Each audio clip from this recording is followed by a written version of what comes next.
Welcome to Drive the Daf. Clear, structured explanation of the daily Daf in 20 minutes. You can even follow in the car. Pesachim Daf Samach discusses what happens when the Korban Pesach has one of its main avodos performed with the wrong intent. It's worthwhile to review the introduction to Prakim 5 through 9, specifically the second introduction discussing psulim of korbanos. Now, the Korban Pesach is a type of Korban Shlomim, but it is not a regular Korban Shlomim. And you have to have the correct Korban identification in mind when you do the four main avodos: the shechita, the catching of the blood, the bringing of the blood to the mizbeach, and the placing of the blood on the mizbeach. If you have the wrong Korban in mind when you do any of those four avodos, the entire Korban is disqualified. So, if you're bringing a Korban Pesach, but you have in mind that it's a Shlomim, it's disqualified. Our Mishnah discusses what happens when you have the wrong intent, or if you have multiple intents, and the language of the Mishnah is unclear. We're, again, beginning with the Mishnah at the bottom of the Daf and on the test, but the language is unclear. The Gemara will spend some time clarifying what it's referring to. It speaks about multiple intents, multiple kavanas in one avoda. The Gemara will try to figure out if it's talking about one avoda or two avodas when it speaks about multiple intents, and which Tana that fits like. Then we'll have some other questions about multiple intents in the same Korban. So first of all, let's see the Mishnah. The Mishnah begins as follows. It says somebody who brings a Korban Pesach, but he has the wrong intent.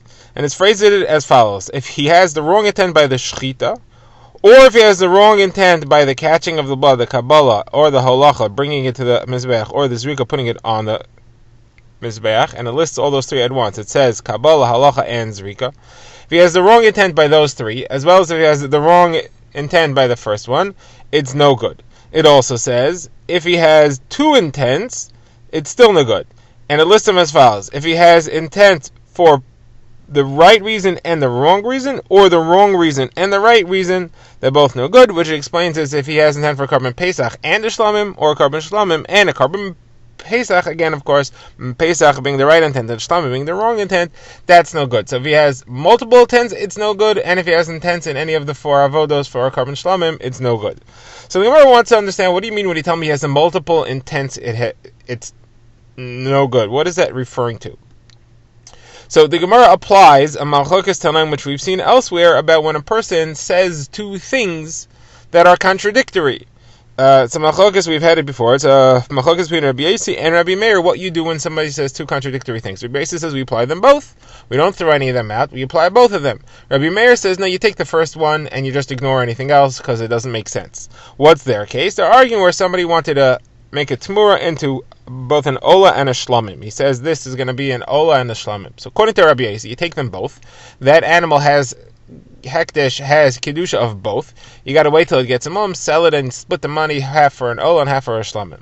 Reb Meir says no. The first thing that he says is what counts. The rest of it is gibberish. It doesn't make sense. Now the question is, what are we talking about over here? Here we said that somebody has two intents. You can't. How do you have two intents? It's either a psachim or a shlamim. So according to Rabbi Yossi, if you have two intents in the same avoda, then you would have both intents. We would say that they both count, and it's problematic. You had two intents at the same time, you messed it up, and that's why it's a psul. According to Rabbi Meir, if you say two things, we ignore the second half. We just take the first half, and therefore, if your first intent was for Korban Pesach, it should be good. Of course, in the case of the Mishnah where the first intent was for Shlomim, which is wrong, then obviously Rabbi Meir wouldn't be able to accept that either. But in the case where it's first he says that it's a Pesach, and then it's a Shlomim, so then that should be good, shouldn't be a problem. So the Gemara therefore wants to explain what the Mishnah means when it says you have two intents. Are we talking about where you have two intents that are contradictory? On one action you had two intents, and therefore when we say that it's no good, it's only Rabbi Yossi, because according to Rabbi Meir, if your first intent was correct, it was for Pesachim, that would be fine. Or could we fit this into Rabbi Meir also? How can we do that? Simple. When we say he had two intents, we mean in two separate avodas. He had one intent by the shechita, and he had an opposing intent by the zrika, or by the Kabbalah, or by the halacha, whatever it is. Then they're not contradictory. He did one intent, let's say the shechita he had l'shem Korban Pesach, and then when he was mekabel the blood, he did Kabbalah, he had in mind that it should be for a carbon shlamim. Okay, so the first avoda of shchita is good, the second avoda is no good, even according to Rabbi Meir, that would make sense. So, bottom line, our question is as follows. When the Mishnah says he had two intents, and therefore it's no good, are we talking about he had two intents in the same avoda, and therefore it's only no good according to Rabbi Yossi, because according to Rabbi Meir, you could just stick with the first one and ignore the second one? Or are we saying you had two intents in two separate avodas, and therefore even according to Rabbi Meir, it wouldn't be good because one of the avodas had the wrong intent, the second avoda, let's say, had the wrong intent, and it would be problematic. So the Gemara wants to bring four proofs to this question. Are we talking about when he has two intents where it's in the same avoda or in two separate avodas? The Gemara's first proof is from the language of the Mishnah itself. It says, if he did the shchita with the wrong intent, or he did the Kabbalah, halacha, and zrika with the wrong intent. The Gemara says, well, that can't make sense. Why would you have to tell me if he did three avodas with the wrong intent? If he did any one of them with the wrong intent, it's problematic. Obviously, when it says Kabbalah, halacha, and zrika, it means or. If you did one or the other, any of the four that was performed with the wrong intent would be problematic and would be a psul in the carbon. That means to say, if you listen carefully to what that means, it means to say you did one avoda with the right intent and one avoda with the wrong intent. That's a psul. Okay, so there you're clearly talking about two different avodas, one with the right intent, one with the wrong intent. Well, then what's the end of the Mishnah referring to when it says you did one with the right intent and one with the wrong intent? It can't be referring to where you did one avoda with the right intent and one with the wrong intent. That's just what we were discussing up till now, according to the way you're explaining it. It must be that that's referring to where you had two conflicting kavanas in the same avoda, and it's telling me that that's puzzle. So obviously we're referring to the same avoda, and we're still saying that it's a psul, and obviously we are holding like Rabbi Yossi that they both count. We don't reject the second one, and it couldn't be Rabbi Meir here in this Mishnah. So the Gemara says, no, not necessarily. There is a third combination, there's a third possible explanation of how you're combining avodas, and that's what we're referring to in the end of the Mishnah. We're referring to where you did, let's say, the shchita with wrong intent for the zrika. That means to say that you did the shchita, you had in mind as follows. I'm doing the shchita for a carbon Pesach, and I'm doing the shchita with in mind that the zrika that I'm going to do is going to be for a carbon shlamim. That means while you're doing the shchita, you're having in mind that the zrika is going to be for the wrong intent. And the Mishnah is coming to teach you that even though you're not doing zrika now, but if you're doing shchita with wrong intent for a different avoda, that's still a psul. That's a question that we've had earlier that Rav Papa asked, and that's what it's coming to teach you. So that's what it's referring to when it says you had the right intent and the wrong intent at the same time. It's talking about kind of two avodas, but kind of not. You did it while you were doing one avoda, you had two intentions, but in two separate ones. But that doesn't tell us anything about having two avodas in one.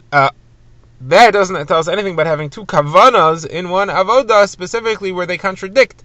That we don't know. That we could still be saying like Rabbi Meir. You don't necessarily see a proof not that way. The Gemara now goes on to its second proof, which is from the second half of the Mishnah. The Mishnah says if he had in mind for the right intent and the wrong intent, or the wrong intent and the right intent, it's no good either way. So the Gemara, I don't understand. You want to fit this into Rabbi Meir, that means we're talking about two different avodas, one right and one wrong. Well, if when he does the right one and then the wrong one, it messes up the whole carbon, so why do you have to tell me when he does the wrong one and then the right one, it messes up the whole carbon? For sure. If the wrong one is done second, it messes up. Then if it's done first, it for sure messes it up. Why would it be any better? So that wouldn't make sense why the Mishnah would tell me both cases. It only makes sense according to Rabbi Yossi. And we're talking about you had two conflicting intents in one kavana. And it's coming to tell me two halachas. You don't say that you grab the first one and ignore the second one. And you don't say that you grab the second one and that the second one is a retraction of the first one, and therefore you're only interested in the second one and not the first. You don't say either of those. That's why the Mishnah has to tell me both, when the wrong intent was first and when the wrong intent was as second. That would make sense. But according to Rabbi Meir, if you want to fit this into Rabbi Meir and say that we're referring to two separate avodas, doesn't make sense.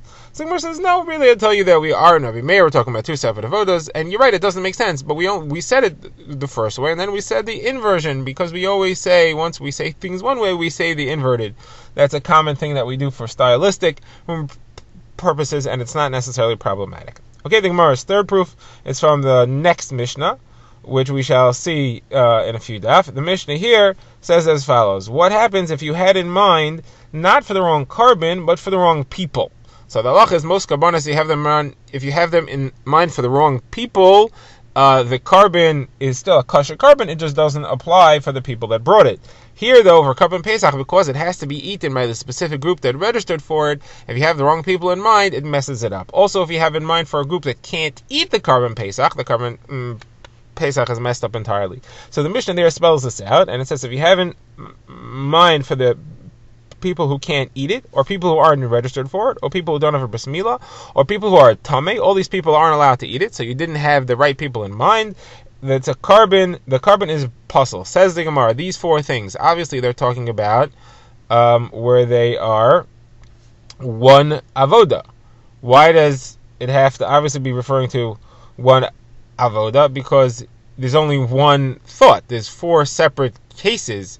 You can't have two of these thoughts in one avoda. I mean, you could, but there's no soul involved in there. There's no contradictory statements here, so there's no reason why we should.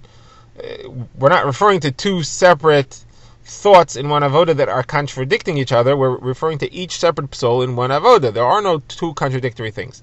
So since here we're referring to one avoda, each thought in one avoda, then I would assume that our Mishnah, which comes just before that, is also referring to where both thoughts are in one avoda, even though they are contradictory. So the Gemara says, what kind of proof is that? Over there, it makes sense. It's got to be one avoda because there's no contradictory thoughts.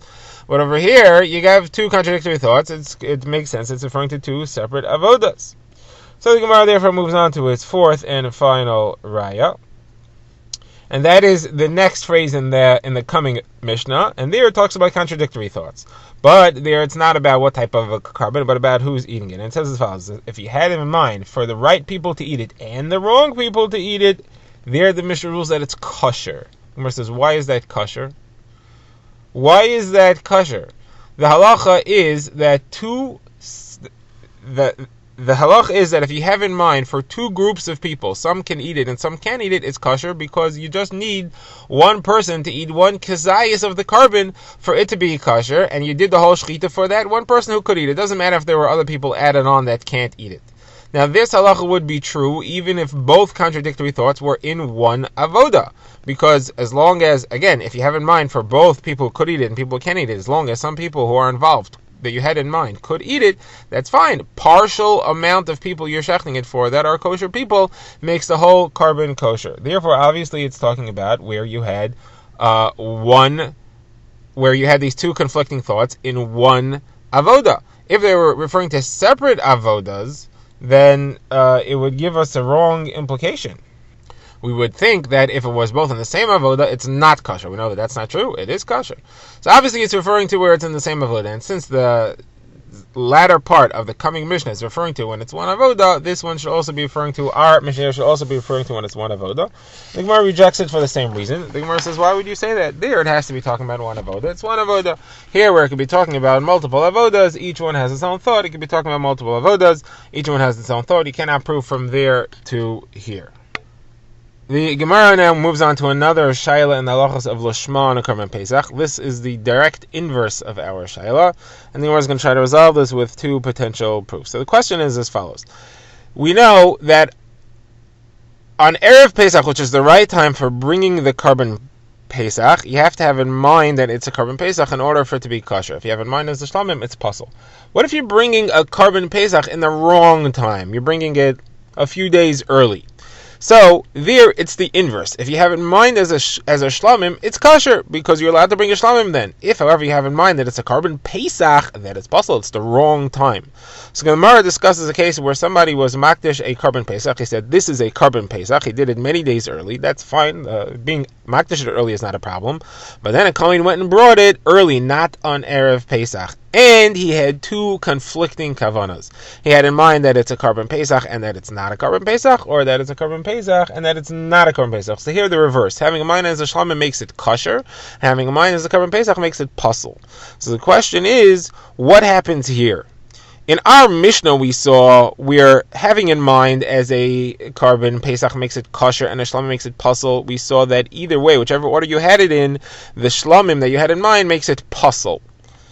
It puzzles the fact that you also had in mind as a carbon pesach. It overrides and overrules it. Now what happens if it's the inverse, where shlamim makes it kosher and pesach makes it puzzle? Does the pesach psul override? So the Gemara says, yes, it should.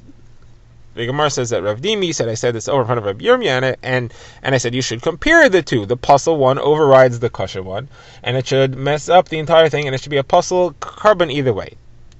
So the Gemara says that Rav Yirmiyah said not necessarily. It could be that only if you're having the intent of shlamim, that's where it messes it up. But if you have the intent of carbon pesach, it doesn't mess it up. Why? Because remember, this animal was consecrated, it was hektish first as a carbon pesach.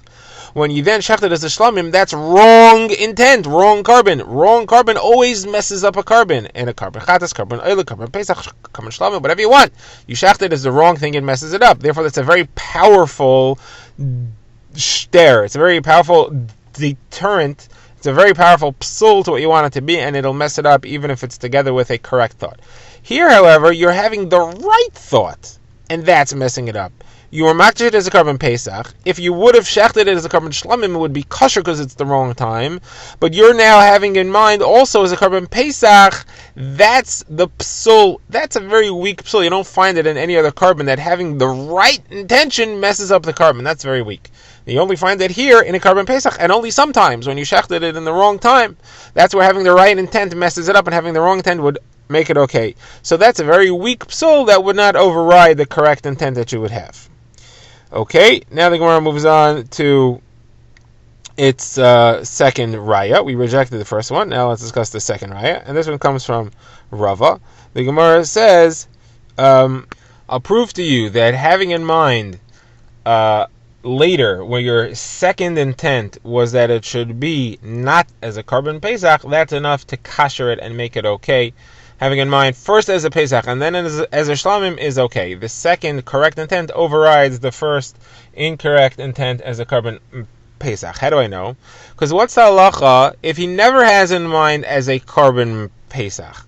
He was makdashit as a carbon pesach, and then he went and shechted it as a carbon shlamim. We said that that's kosher. That's okay. You shechted it as a carbon shlamim. That's fine. The fact that you're makdashit as a pesach is not a problem. Your later intent as a carbon shlamim overrides that.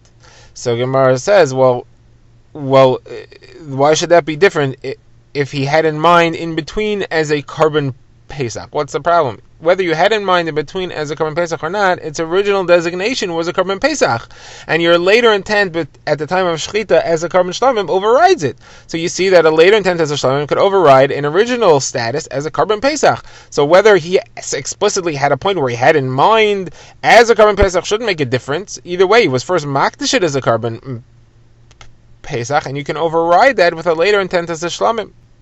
The Gemara says Rav Adabar Ava attacked Rav, and he said it's not true.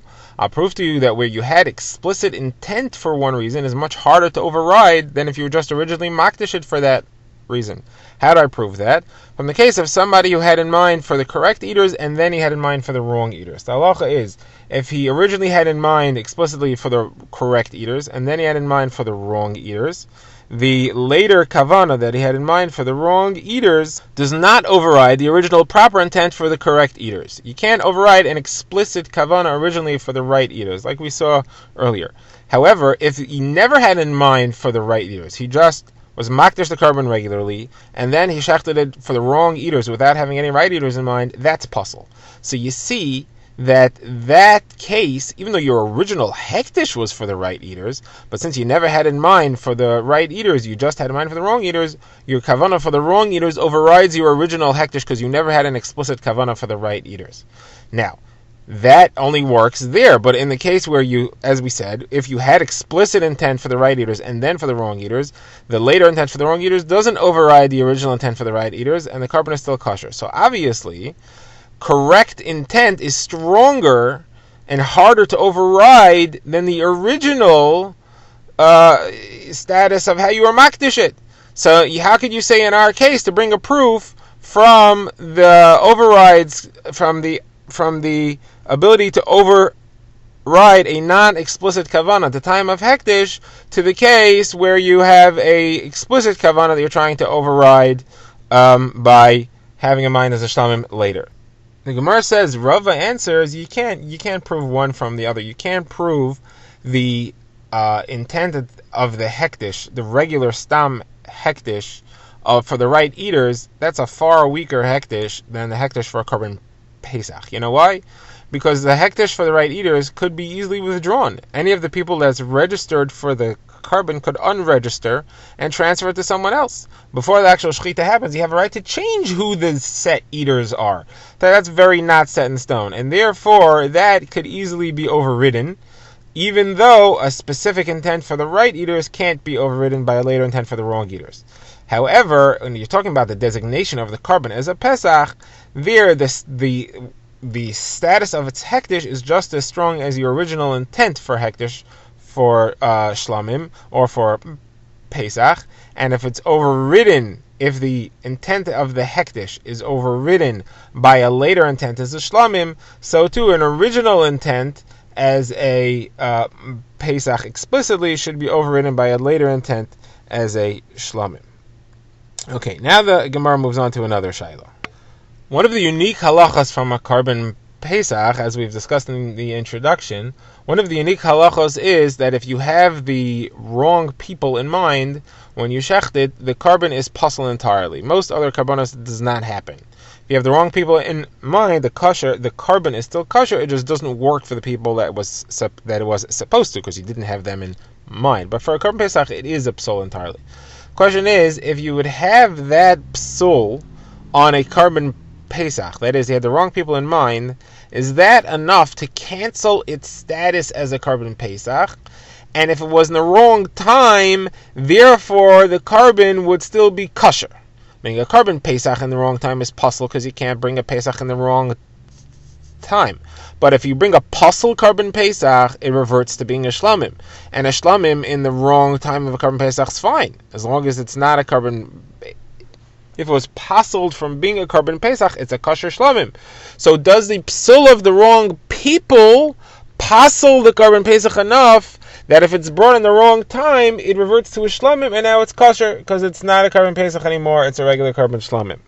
We know that halacha is true if you have the wrong carbon in mind, which is what the Gemara calls shinoi kodesh. You have the wrong carbon in mind, it's puzzle from being a carbon Pesach, and puzzle from being a carbon Pesach is a good thing when you're in the wrong time. That saves it from becoming messed up by being in the wrong time. It reverts to being a shlamim, which is okay at this time.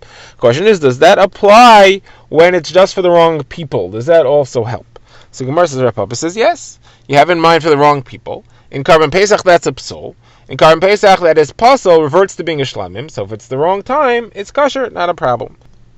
The Gemara says not necessarily, because there are four ways in which the psul of wrong carbon is stronger than the psul of wrong person. First of all, the psul of wrong carbon is a psul in the carbon itself, not in its application. Second of all, it's puzzle in all four avodos, while the psul of wrong person is not puzzle in all four avodos, only in the shechita. Third, the psul of wrong carbon applies even if the original owner is not around, and it's being brought by his son who inherited the carbon, while psul of wrong person does not apply to the son. And fourth, the psul of wrong carbon applies even on a carbon tzibor, a congregational carbon, while the psul of wrong person doesn't apply on a congregational carbon, obviously because it applies to everyone.